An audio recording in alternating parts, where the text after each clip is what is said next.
guys, I miss you all so much.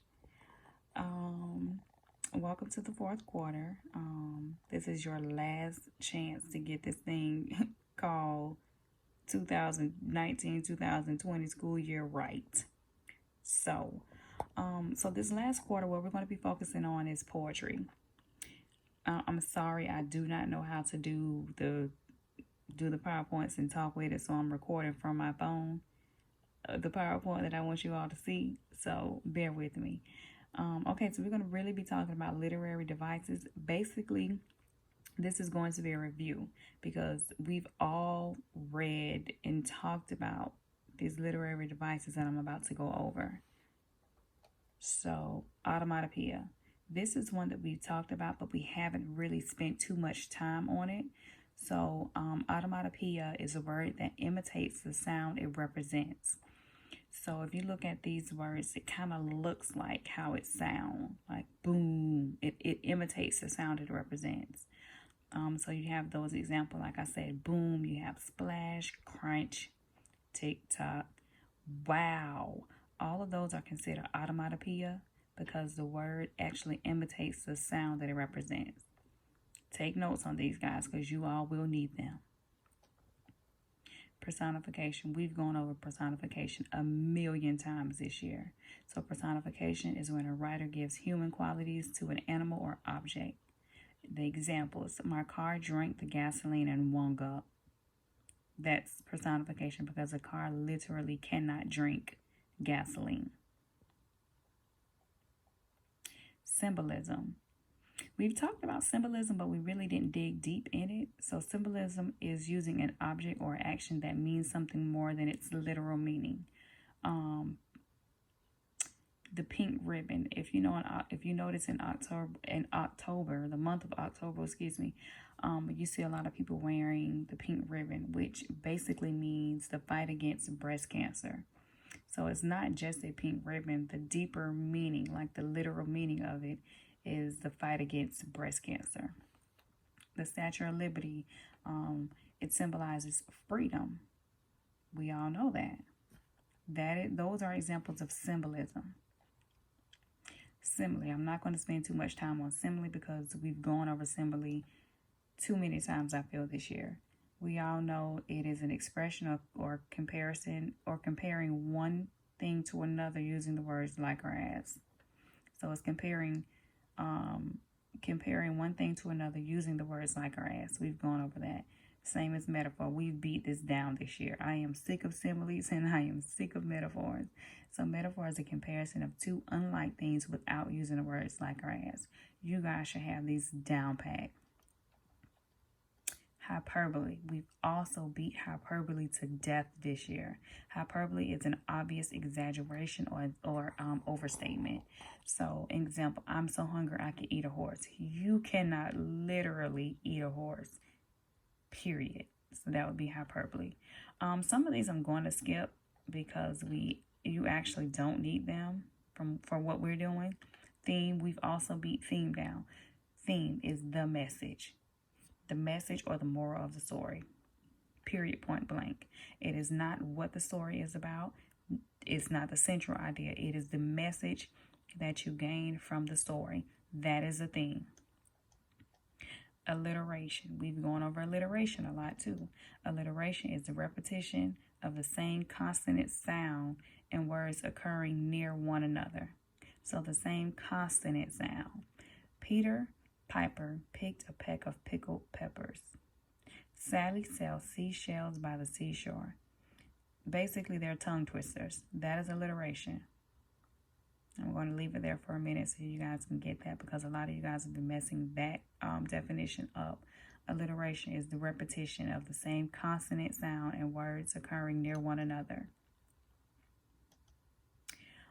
We don't need paradox in what we're doing. We don't need illusion for what we're doing.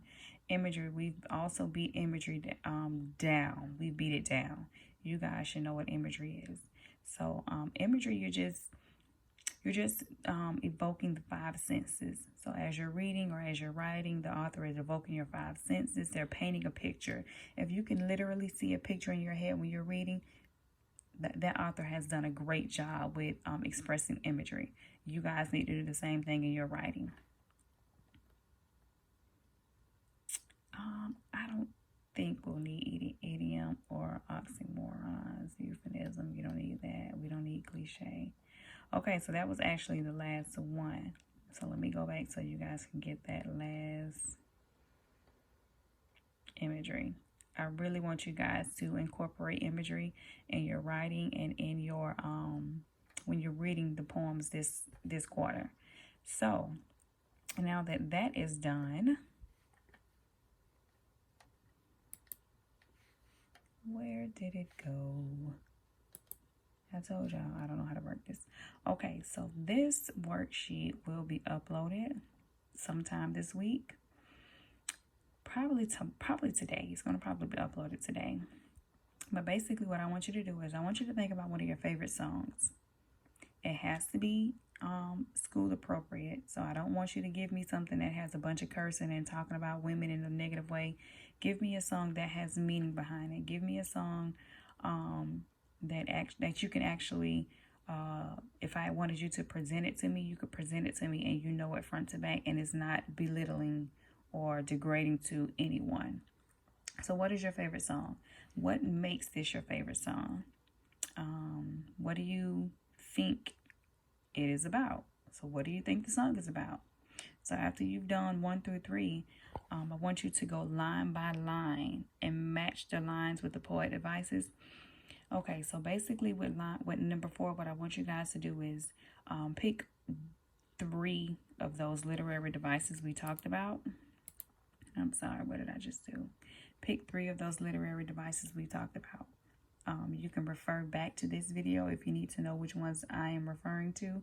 It was a whole list of literary devices that we just went over. This list. So you have imagery. You can choose from imagery, illusion. No, I'm sorry, not illusion. We don't need illusion. So you can choose from imagery, alliteration,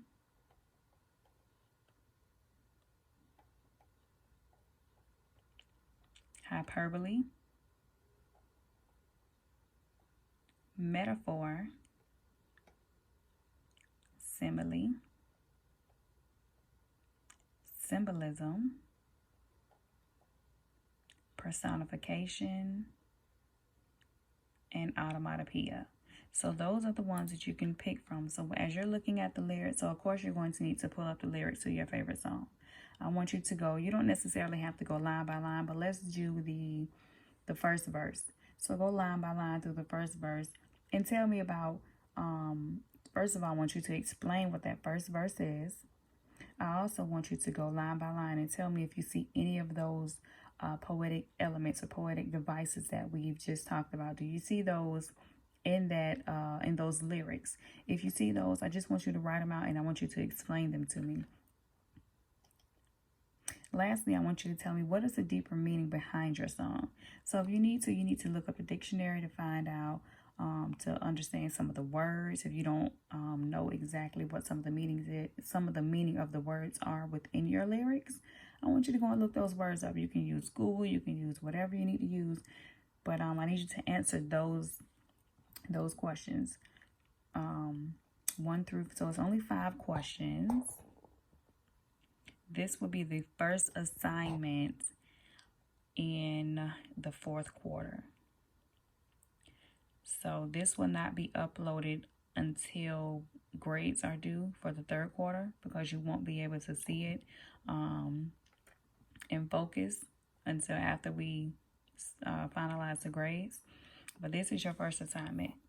I'm going to come back with another video explaining your second assignment. But yeah, so basically what you need to do is you need to take notes from the PowerPoint I just went through. And then I want you to think about one of your favorite songs that's school appropriate. And I want you to answer questions 1 through 5. I will have this written in a different way, but while I'm doing that, I want you all to think about the lyrics of the song. Think about what you think the song is about. I want you to remember to go line by line with the first section of the song, the first verse of the song. and just find poetic devices, the ones that we talked about in this presentation.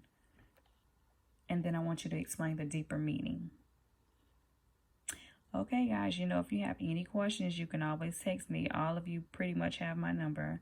You can email me. I'm available all day, 8 a.m. to basically around 3:45, 3:20, 3:30, 3:45. You all text me all time of night anyway. So if you need me and it's urgent, just text me. If not, just shoot me an email. All right, babies, I will see y'all soon. Be safe.